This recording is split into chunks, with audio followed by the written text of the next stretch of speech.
안녕하세요. 제가 원고를 너무 늦게 드리는 바람에 제목이 아마 틀리게 되어 있는데요. 제가 다시 이제 아마 첨부한 원고에는 로베르토 카스텔루치 작품의 담론적 글쓰기라고 되어 있습니다. 최근 한국 연극계의 이제 포스트 모더니즘 영향하에 이루어졌던 포스트 모던 연극에 대한 반성으로서 단순히 전시적이거나 대안 없는 해체를 향하는 연극 텍스트들에 대한 비판이 이루어졌습니다.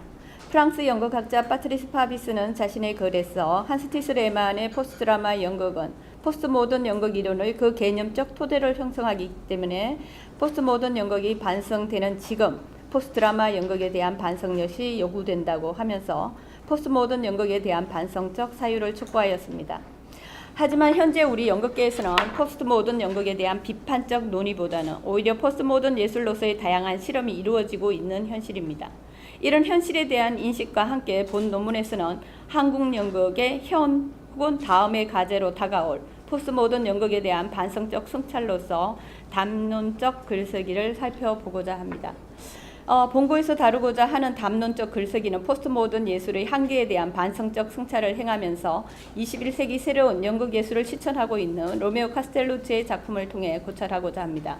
사실 이 연출가는 1990년대 후반까지 자신의 작품에서 오브제의 현존성을 드러내는 데 몰두하였던 포스트모던 연극의 대표적 연출가였습니다. 하지만 2000년대를 넘어서면서 그의 작품에 변화가 행해졌는데요. 그는 단순히 오브제들의 현존이 지니는 물질성만을 강조하거나 전시된 연극에 머무르게 했었던 포스트모던 예술의 한계를 넘어 무대 위에서 이미지를 통한 새로운 담론적 글쓰기를 제시하고자 합니다.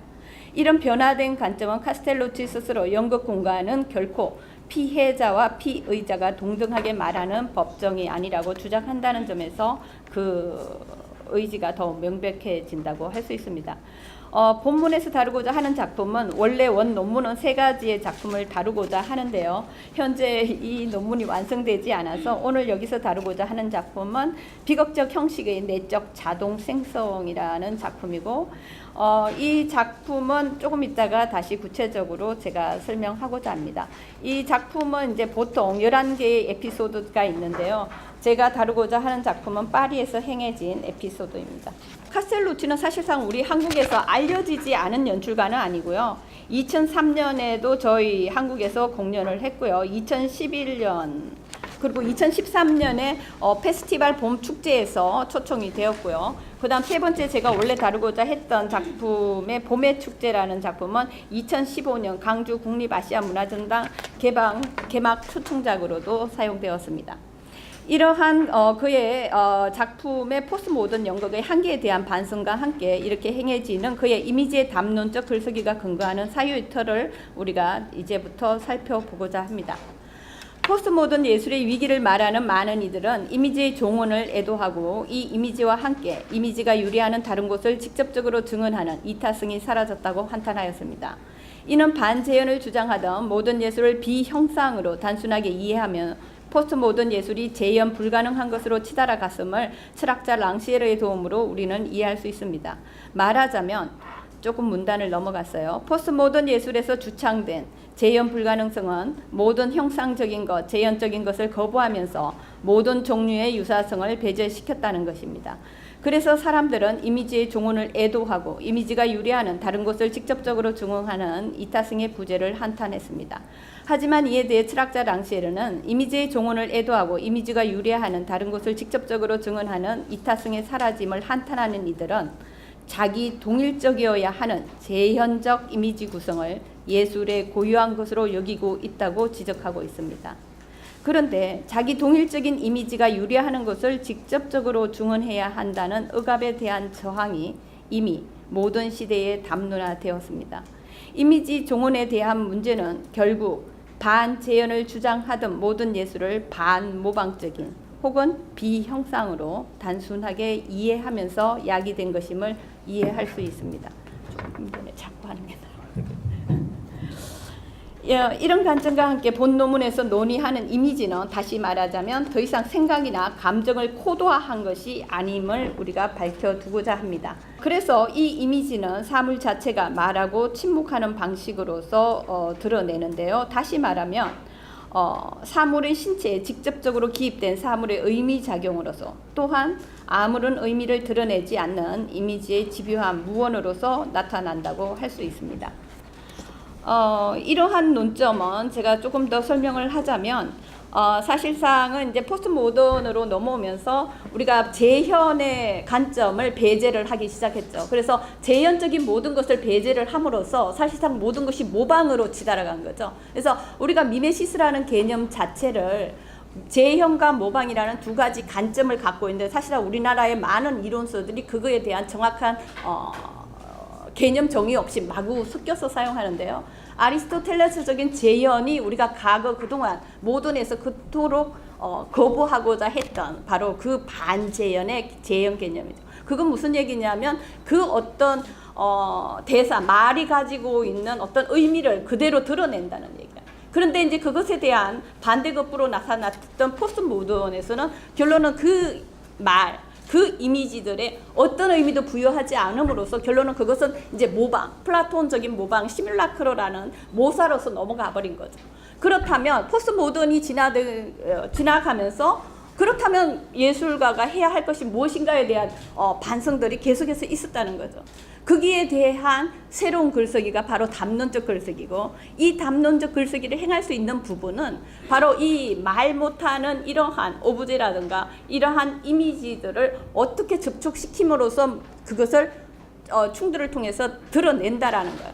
그래서 결론은 이러한 이제 곧 얘기할 건데 이러한 작업이 바로 이러한 예술가의 작업이 포스트 모던이 가지고 있는 많은 전시된 연극이라든가 대안없는 해체라든가 그 일시성으로 던져지고 말아버린 그러한 것으로부터 자신의 시뮬라크로 다시 자신의 그러한 모사적인 것과 구별하고 싶어하는 어떤 현대의 주장을 만들어낸다는 이야기를 하고 있습니다.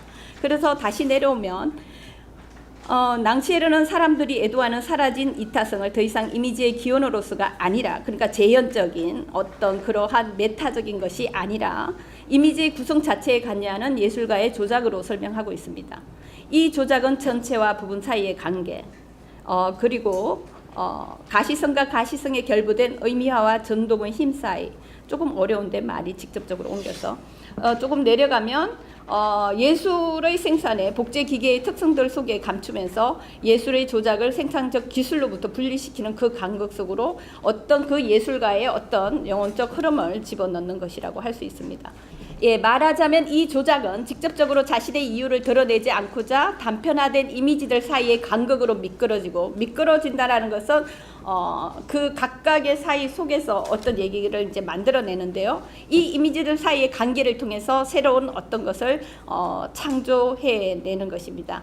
그래서 21세기 연극예술이 이타성으로서의 요구하는 조작은 물질적 생산 양식 자체로부터 시작해서 이미지의 시뮬라크로와의 구분을 가능하게 하는 것입니다. 게다가 예술가에 의해 행해진 이 조작은 볼 수 있는 것, 비지블한 거죠. 그러니까 시각적인 것이 아니라 가시적인 것과 그 의미작용을 묶기도 하고 분리시키기도 하는 작용으로 기대를 낳고 어기는 조작입니다. 이러한 관점 속에서 오늘 저는 이 카스텔루치의 비극적 형식의 내적 자동 생성을 살펴보고자 합니다. 아직까지 사실 우리나라의 카스텔루치에 대한 논문이 거의 없죠. 최근에 2016년에 나온 논문이 있지만 그 논문은 다음의 기회에 다시 얘기하기로 하고요. 카스텔루치에 대해서 간략하게 얘기를 하면 그는 이탈리아 출신의 무대 디자이너이자 조형예술가이고 연출가입니다. 그는 자신의 이제 누나와 부인과 함께 라파엘로 산치오 극단을 만들었고요. 이 라파엘로 산치오 극단이라고 이름을 정한 이유는 바로 그 화가 라파엘로 산치오에 대한 경의에서 비롯되었다고 합니다. 이 극단의 예술 형식은 강력한 연극 개념과 앙토네 나루토의 이론과 조형예술에 의한 영향으로 실험적인 그러한 경향을 지니고 있습니다. 특히 1980년대 중반부터 90년대 이탈리아와 유럽에서 이 극단은 이탈리아 동시대 연극의 가장 급격한 구성원들 중에 한 극단으로 간주되었고요. 그는 자신의 급진적이고 격앙된 공연에서 이미지와 소리를 위해 텍스트를 삭제했습니다. 그는 공연 창작 시 텍스트가 차지하는 부분이 신체들의 부분에 비해 약화되도록 노력하며 이를 시각적 혹은 소리 음량적 그리고 후각적인 좋은 방법들을 발견하고자 예를 썼습니다. 하지만 1997년 조금 전에도 제가 말한 것처럼 그는 질 세자르와 몽테베르디의 그 콤바티만토, 저는 이 작품을 이제 봤었는데요. 이 작품을 공연하면서 의미 없는 대사들과 목소리의 한계를 고민하며 또 다른 표현으로서 음악에 관심을 가지기도 했습니다. 이렇게 그는 포스트 모던 예술이 가지고 있는 한계, 독자나 관객에게 맡겨지면서 우연적 요소에 의해서만 작동되는 작품들의 그 등가적 상태들의 무의미, 어떤 것도 익혀질 수 없게 하는 한계를 인식하고 있게 됩니다. 이 한계에 대한 반성적 성찰은 그의 작품이 이제는 단순히 직시적 이미지에 머무르는 오브제를 넘어 어떤 새로운 연극성으로 창출하게 되었는데, 조금 앞에서도 말한 것처럼 그래서 그는 연극 공간은 단순히 그냥 던져놓는 법정이 아니다라고 얘기를 하고 있습니다. 그래서 그는 자신의 작품 속에서 다양한 각각의 오브제 이미지들을 엮어내는 직조해내는 몽타주 방식을 사용하고 있습니다. 이 몽타주 방식은 단순히 동시대의 어떤 영광스러운 예양 뒤에서 지배하고 보여지지 않는, 아직 알려지지 않은 그런 어떤 사실을 폭로하는 것만이 아니라 그것과 함께 어떤 연속적인 분조법을 행하면서 함께 속하는 어떤 함께 속함이라고 표현을 해야 되겠죠. 어떤 그런 표명을 드러내는 신비의 거대한 층위는 제 표현은 아닌데 낭시에르는 신비의 거대한 층위를 산출해내고 있다라고 얘기를 하고 있습니다. 그래서 아방가르드적인 연출가의 카스텔루치는 자신의 공연을 통해서 그의 영혼의 어떤 움직임, 아까 이제 이미쟁인 선생님이 그게 예술인 이유가 바로 영혼의 움직임이라면 설명을 하신 것도 있는데, 어쨌든 이거는 낭시에르도 얘기하고 많은 이론가들이 얘기하고 있습니다. 자신의 영혼의 움직임을 바로 시적으로 드러내고 있다고 합니다. 이 과정에서 그런 관객에게 이미지들의 자기 지시성에 근거한 현존을 체현하게 하며 함께 현존하는 공통 창작자로 존재하게 합니다. 본 논문에서 필자는 이렇게 오브제의 현존성에 몰두되었던 이 카스텔루치의 작품을 통해서 조금 살펴보겠는데요. 조금 전에도 제가 이제 몽타주 작업을 하고 있다라는 얘기를 했고요.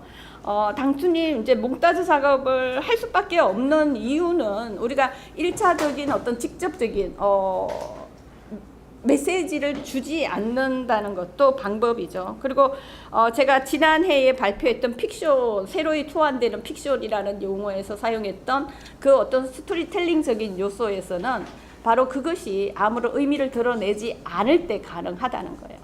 그래서 어쨌든 간에 지금 오늘 여기서 말하는 이 카스텔루치 작품 안에서 나타나는 이 몽타주 작업은 이미지들의 배열과 배치를 행하는 조작 속에서 자연스럽게 이 몽타주 작업이 행해집니다. 우리에게 익숙한 일반적으로 알고 있는 몽타주는 1960년대 팝아트적 경향에서 드러나듯이 비평적 힘이었습니다. 그러나 이제 우리의 시대, 모든 것이 아무거나와 연결 가능한 시대의 몽타주는 더 이상 우리에게 전복적이지 않습니다. 그래서 근데 최근에 이제 우리들이 연극들을 보면 이러한 몽타주 작업들을 하는 경우들을 되게 많이 봐요. 하지만 그것이 과연 단순히 이제 전복시키고 끝이 난다는 것은 여전히 과거의 실험적 상태에 이제 머무르고 있는 거죠. 그래서 카스텔루치는 이제 그거를 하는 것이 아니라 다루고자 하는 몽타주는 바로 대립적인 어떤 거리를 확립하는 파토스적 충돌을 만들어내는 몽타주라는 거죠. 이것이 바로 이제 카스텔루치가 갖고 있는, 다시 21세기에 우리가 카스텔루치를 논할 수 있는 그런 특징이라고 할 수 있습니다. 카스텔루치의 이 몽타주 작업에서 의해서 만들어지는 이 파토스적 충돌이라는 것은 뭐 자연스럽게 안토넨 아르토의 잔혹곡과 연결을 하지 않을 수는 없는데요. 카스텔루치가 자신의 급진적이고 격앙된 공연에서 이미지와 소리를 위해 어느 텍스트를 삭제하거나 혹은 공연 창작 시 텍스트가 차지하는 부분이 신체들의 부분에 비해 약화되도록 노력하며 이를 위해 시각적, 소리, 후각적 방법을 발견하고자 애쓰는 것은 단순히 아르토가 연극만의 고유한 언어를 회복하고자 말과 언어를 배제한 단순 논리에 의해서가 아닙니다. 이는 카스텔루치의 연출 미학에서 드러나고자 하는 잔혹성이 다른 이미지와의 관계 안에서 가지게 되는 바로 이 파토스적 충돌이라는 거죠. 그래서 몽타주를 통한 그의 작업에서 나타나는 수수께끼 같은 오브제가 만들어내는 무질서는 단순히 전시되는 것이 아닌 거죠. 그래서 그의 이 조금 이제 얘기를 하면 밑에 한 문장만 밑으로 내려가면 카스텔루치가 그러한 아이콘적 순수 현존을 가시적으로 산출하는 것은 바로 그 대립물의 작업에 의해서만 비로소 가능해지게 되는 거고요. 또한 카스텔루치의 비격 형식의 내적 다중 생선에서 보면 지속적으로 등장하는 양이 있는데요. 이것은 가그의 이야기, 아브라함과 이삭의 이야기에 대립되어지면서 또한 성경의 어떤 이야기와 대립되어지면서 이들을 전복시키는 그러한 역할을 하고 있습니다. 이렇게 해서 우리가 자연스럽게 비극 형식의 내적 자동 생성의 작품을 아주 간략하게 살펴보면서 결론을 짓고자 합니다. 이 작품은 사실은 대사가 크게 없으며 세 가지 사건으로 구성되어 있습니다. 제가 이 비극 형식의 내적 자동 생성 앞부분을 빼버리는 바람에 이런 일이 있는데요. 처음에 이 작품은 2002년부터 2006년까지 5년 동안 자그마치 10개의 도시에서 그 앞페이지 4페이지에 있습니다. 10개의 도시에서 공연이 된 11개의 에피소드입니다. 그러니까 왜 10개의 도시에서 11개냐? 그러니까 체세나에서 마지막 11번째 에피소드가 있었고요. 파리는 6번째 에피소드입니다. 제가 이제 다루고자 한 것은 바로 이 6번째 에피소드의 파리인데요. 이 파리의 작품은 세 가지 사건으로 구성되어 있습니다. 가장 간략하게 말하면 첫 번째 이제 대사는 전혀 없고요. 공연이 시작되면 어두운 무대 바닥 위에 커다란 양의 그림자가 보이고요. 무대 좌측에서 두 대의 흰색 세탁기가 돌아가고 있으며 무대 우측에서 검은색 팬티를 걸친 두 남자가 기어오고 있습니다. 그리고 양의 그림자 위에 도착한 두 사람은 약간의 포즈를 취한 후에 이 포즈는 취한 후에 다시 계속해서 돌아가고 있는 흰색 세탁기 위로 다가갑니다. 그리고 한 남자가 손을 뒤로 묶은 채 다른 남자는 그의 목을 칼로 자르는 그러한 충격적인 장면이 극을 시작하는 순간 바로 보여지게 됩니다. 이 지점은 바로 카스텔루치가 이제 생각하고 있는 어떤 왜 우리에게 이러한 것이 필요하느냐라는 지점인데요. 여전히 5페이지에 있습니다. 그는 사회가 반응하기 위해서 연극이 잔혹함을 창조해야 한다라고 얘기를 하고 있으며 이 부분은 바로 아르토와의 연관관계 속에 존재하고 있습니다. 카스텔루치는 현대 과학의 상물인 이 세탁기 위에서 행해지는 이 충격적 장면을 통해 인간을 편안하게 해준다는 현대의 과학적 상물이 만들어내는 가뭄과 지구의 온난화로 질식당하고 있는 자연과 인간들 그리고 우리 인간들을 마치 아브라함에 의해서 희생되는 이삭처럼 설명하고 있습니다. 하지만 조금 후에 그 이삭을 치고 난 뒤에 그 뒤로 어떤 사람이 손가락을 이렇게 저쪽을 향해서 가리키고 있는데요. 그 손가락에 가리킨 장소에 양 한 마리가 있습니다. 이건 무슨 얘기냐면 아브라함이 이삭을 죽였을 때 사실상은 양으로 대체가 되었어요. 성경에서는. 하지만 여기서는 대체되지 않았다는 거죠.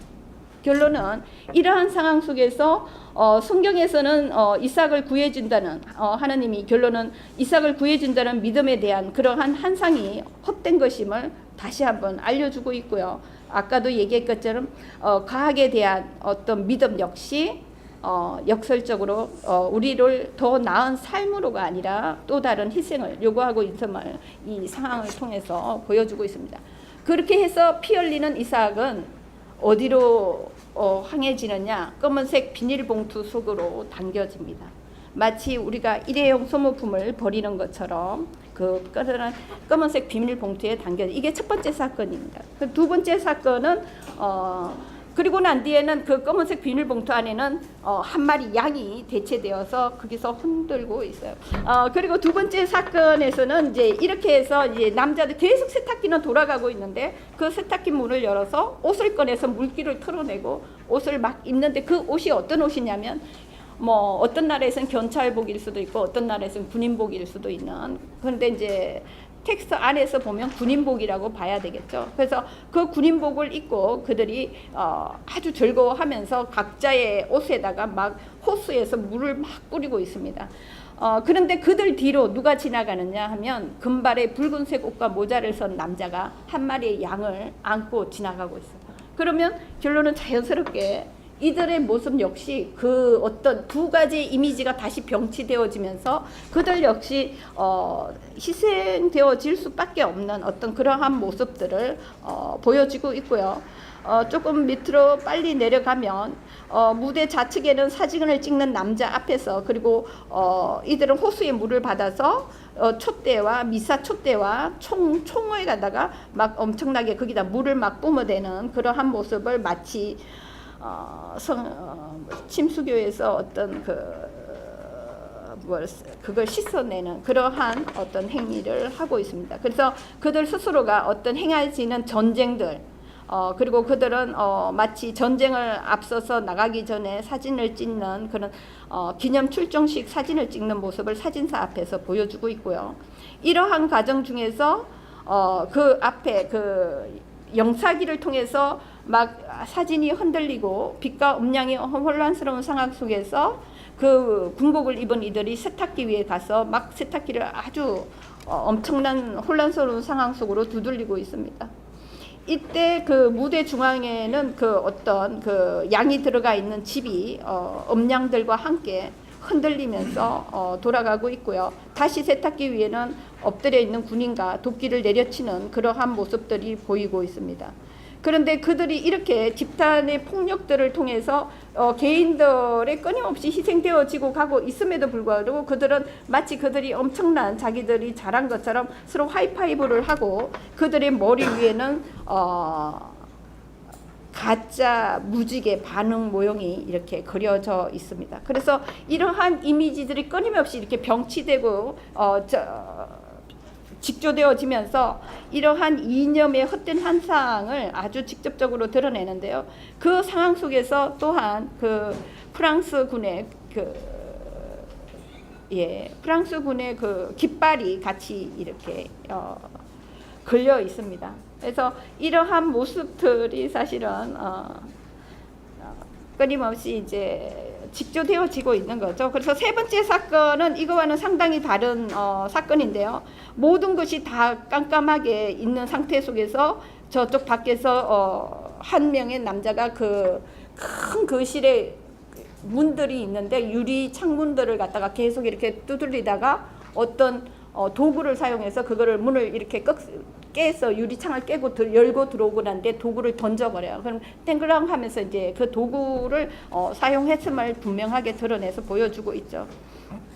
그래서 이제 그 다음에 이제 스핑커스, 옆에 스핑커스 동상이 이렇게 나오는데 그 스핑커스는 우리가 우리 연극을 전공한 사람이기 때문에 누구든 말하지 않아도 오이디푸스를 생각할 수밖에 없고요. 그 스핑커스 동상 밑에 무엇이 놓여 있냐면 해골이 놓여 있습니다. 그래서 이를 보면서 오이디푸스가 과연 누구인가? 라고 우리가 생각을 해보면 그 정말 인간 중에서 가장 뛰어난 스핑커스의 수수께끼를 푸는 사람이 오이디푸스죠. 그래서 인간의 그러한 이성이 갖고 있었던 그러한 도구를 사용한 그러한 인간 역시 결론은 그 해골로서 지금 현재 누워 있는 거죠. 그래서 역시 도구를 쓰고 들어온 그는 조금 있다가 그의 머릿속에는 가시관이 놓여짐으로써 우리 인간들을 대신하는 예수의 모습을 상징적으로 나타내는데요. 그런데 되게 재미있는 것은 그의 팔에 5라는 숫자가 그인 이거를 뭐라고 해야 되는지 모르겠는데 그 이렇게 옆에 이렇게 끼우는 거 있잖아요. 그거를 끼고 있어요. 그러니까 그 5라는 숫자는 예수가 한 번 온 게 아니죠. 이미 인간이 끊임없는 이 오류를 통해서 계속 한 번에 예수가 온 게 아니라 벌써 5번째나 반복하고 있는 그러한 상황이라고 할 수 있습니다. 이 공연에서 이렇게 의미작용들과 물질성들의 거대한 병치, 그리고 마치 무관심하게 섞여져 있는 것 같은 이러한 흰색 세탁기, 작은 모형의 집, 총, 도끼 등등등등이 사실은 카스텔루치가 침묵하면서도 계속해서 어떤 자신의 이야기를 드러내고 있다고 할 수 있습니다. 또한 양 같은 경우는 사실상 일반적으로 가장 많이 사용되는 페티시적 그런 동물이긴 하죠. 하지만 끊임없이 그의 작품 속에서 양은 하느님에 의해 이삭의 죽음을 대신하는 희생양으로서가 아니라 오히려 그러한 것이 구원된다는 사실을 반박하기 위해서 나타나고 있고요. 현대 과학의 이기 앞에서 개인들 역시 이렇게 끊임없이 희생되고 있음을 나타나고 있습니다.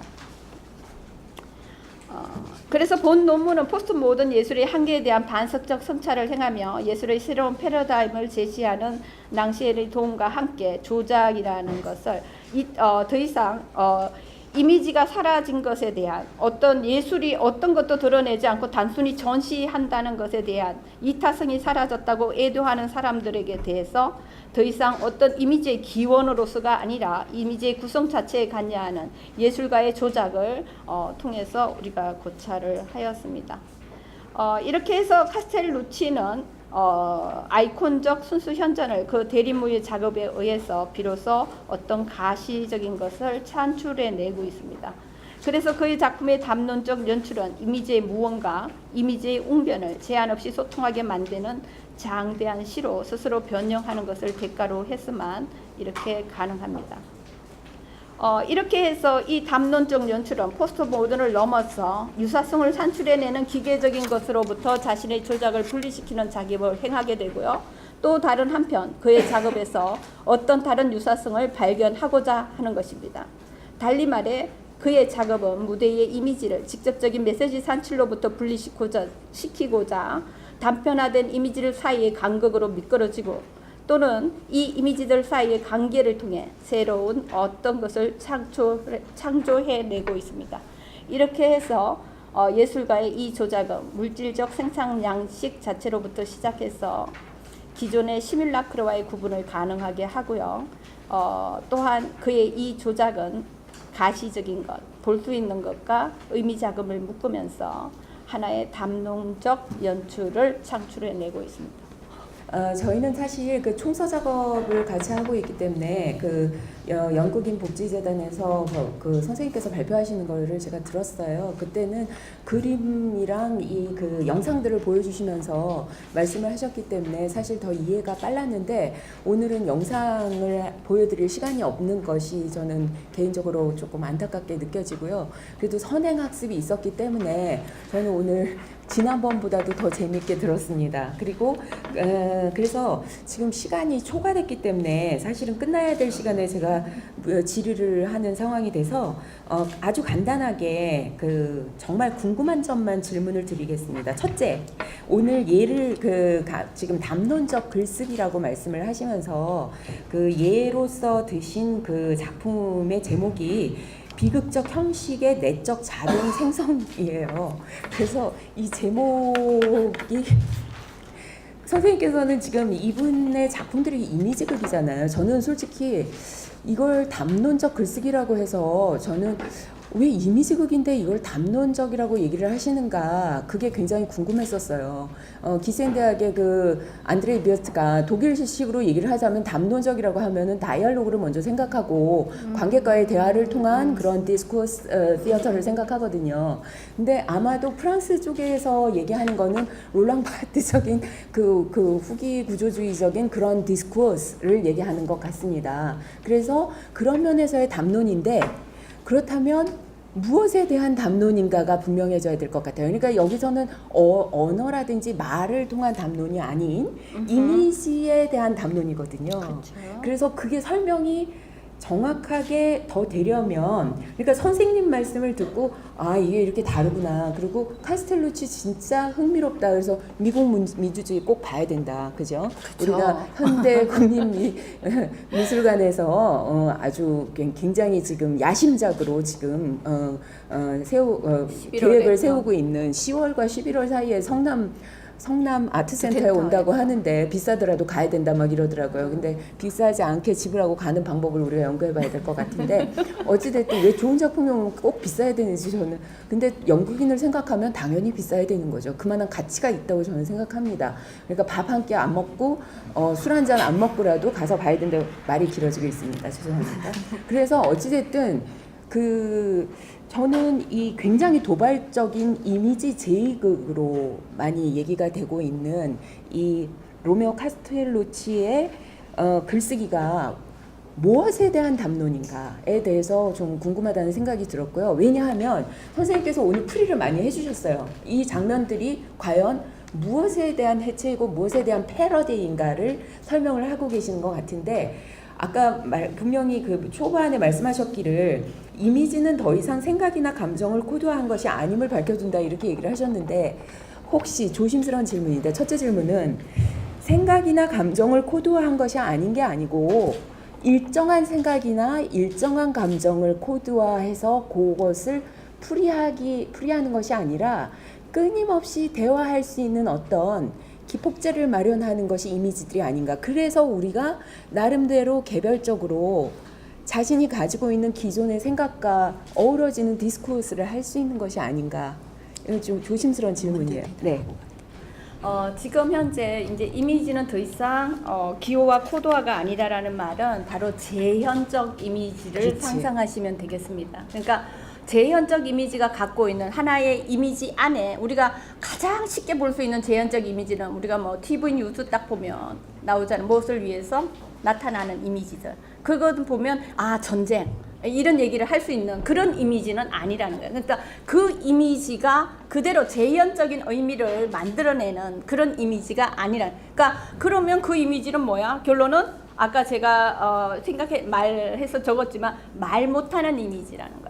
이미지는 이미지지만 그 이미지는 그런 메시지를 의미를 전달하는 이미지는 아니에요. 그런데 그 이미지가 의미를 어떻게 해석하느냐? 바로 이러한 파토스적 충돌을 통해서만, 이러한 직주를 통해서만 그 이미지가 의미를 산출해낼 수 있게 된다는 거예요. 그러니까 하나로서 생성되어지는 것이 아니라 같이 병치되어짐으로써 비로소 어떤 하나의 충돌을 생산하면서 비로소 만들어지는 거죠. 그러니까 그 하나가 이미 의미를 가져버리면 다른 하나와 만날 수 없는 거죠. 자기 의미가 있기 때문에. 그래서 이것들이 각각의 이미지가 전혀 의미를 등장하지 않으면서 그것이 충돌되어지면서 향해지는 새로운 의미의 어떤 그것이 있기 때문에 이건 더 이상 코드화되어진 것이 아니다. 기호나 코드화가 아니라는 것은 이미지의 의미가 없다라는 얘기죠. 아까 내가 이제 생략한 건데 그렇기 때문에 카스텔로지가 그렇다면 포스트 모던 예술이 단순히 전시하고 대안 없는 해체인데 그렇다고 다시 돌아가서 과거로 돌아가나? 아니에요. 절대 과거로 돌아가지 않습니다. 그래서 바로 이러한 다시 과거의 그 어떤 메시지 재현적인 것으로 절대 돌아가지 않는다는 거예요. 그러니까 안 돌아가고 그러면 어떻게 해야 할까? 그 각각의 말 없는 그것들을 가지고 그것을 하나의 물질적 진료로서 가지고 내가 노는 거죠. 그 노는 놀이가 결론은 그 예술가의 어떤 지적 영혼이 드러나는 건데 결론은 그건 누가 읽어내야 하느냐 하면 관객이 읽어내야 되는 거죠. 그 접촉을 읽어낼 때 관객은 그 예술가가 무슨 말을 하는지를 알 수 있는 거예요. 그런데 그것을 읽어내지 못하면 뭐야 이거? 라고 할 수도 있겠죠. 그래서 바로 그러한 어떤 작업들이 과연 이제는 21세기의 이 예술론에서 하는 이 작업들은 바로 포스트 모던 예술이 갖고 있었던 문제, 또한 포스트 모더니즘이 21세기 동안 가졌던 우리 서구 정신사에서 엄청난 그 이분적 도식이 만들어낸 억압, 폭력성을 배제하면서도 우리가 빠져나갈 수 있는 예술가로서의 어떤 예술가만이 가지고 있는 어떤 영혼, 그것을 드러낼 수 있는 방법이 바로 담론적 연출이라는 거예요.